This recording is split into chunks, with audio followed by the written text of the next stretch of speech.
Frères et sœurs paroissiens, la paix soit avec vous. Alors, pourquoi être chrétien? Grande question.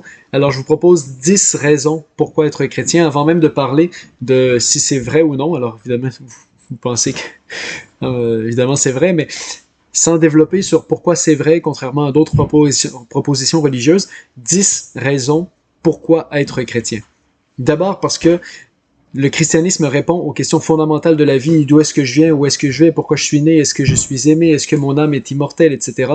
Autant de répondre de questions fondamentales, des questions philosophiques, existentielles fondamentales, auxquelles la révélation chrétienne en Jésus donne une réponse. Bref, la révélation nous sauve de l'ignorance par rapport à nos propres questions fondamentales.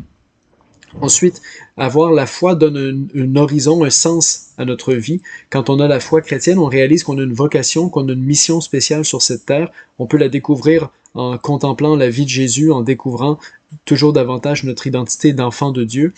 Et donc, on peut savoir où on s'en va, comment s'enligner, etc. Autrement dit, on prend l'autobus puis on connaît la destination finale. Alors, ça peut nous permettre de savoir comment se placer dans cette vie. Troisième chose, avoir la foi donne l'espérance pour traverser les épreuves. On sait, grâce à la révélation, que les difficultés qu'on vit dans ce monde, même les très grandes difficultés, eh bien, elles sont permises par Dieu pour un bien plus grand ensuite qui pourra se produire. On ne le sait pas toujours comment, évidemment, mais on a quand même cette espérance qu'à la fin, c'est l'amour qui est triomphant. Aussi, quatrième chose, la foi donne une relation intime avec Dieu, quelque chose que cherchent la plupart des religions, des communautés, des ethnies depuis la nuit des temps. Comment avoir accès à Dieu, comment parler à Dieu, comment avoir une relation avec Dieu? Eh bien, nous, grâce à Jésus-Christ, dans l'Esprit Saint, nous avons cette réponse, nous avons la possibilité d'avoir une relation intime avec Dieu qui s'est fait homme pour que nous devenions des enfants de Dieu.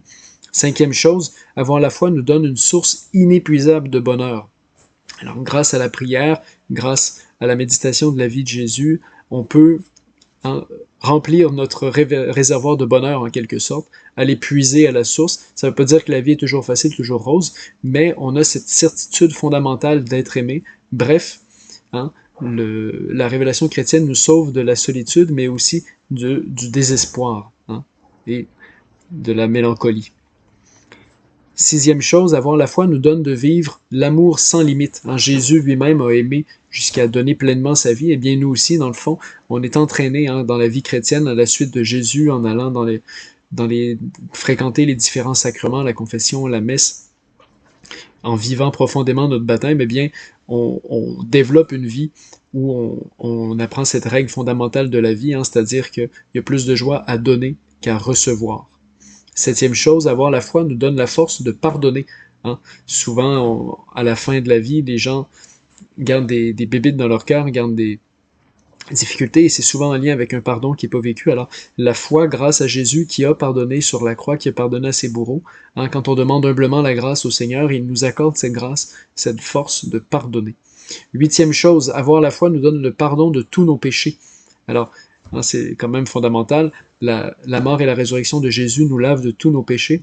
Et puis, c'est quelque chose aussi auquel notre cœur aspire depuis très longtemps. Comme disait saint Augustin, notre cœur est sans repos tant qu'il ne repose en toi. C'est le repos de la justification, le repos que permet la mort et la résurrection de Jésus, le pardon des péchés.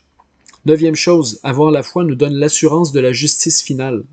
Dieu est riche en miséricorde, mais en même temps, Dieu est un juste juge. Alors, toutes les inégalités qui se vivent sur cette terre, toutes vraiment les inégalités, il y en a beaucoup, eh bien, elles seront résorbées, résolues. Dieu fera justice à la fin des siècles. Et dixième chose, enfin, avoir la foi nous donne le passeport vers la vie éternelle, comme le dit Saint Jean. Dieu a tant aimé le monde qu'il a donné son Fils afin que quiconque croit en lui ne périsse pas, mais ait la vie éternelle. Alors, la foi, c'est vraiment ce passeport vers la vie éternelle, une vie de plénitude de bonheur avec les anges, les saints, nos ancêtres aussi. Bref, nous sommes appelés à la vie en abondance. Nous avons une mission, nous ne sommes pas seuls. Le désespoir n'a plus le dernier mot. L'amour et la vie ont le dernier mot. Bonne semaine, que Dieu vous bénisse.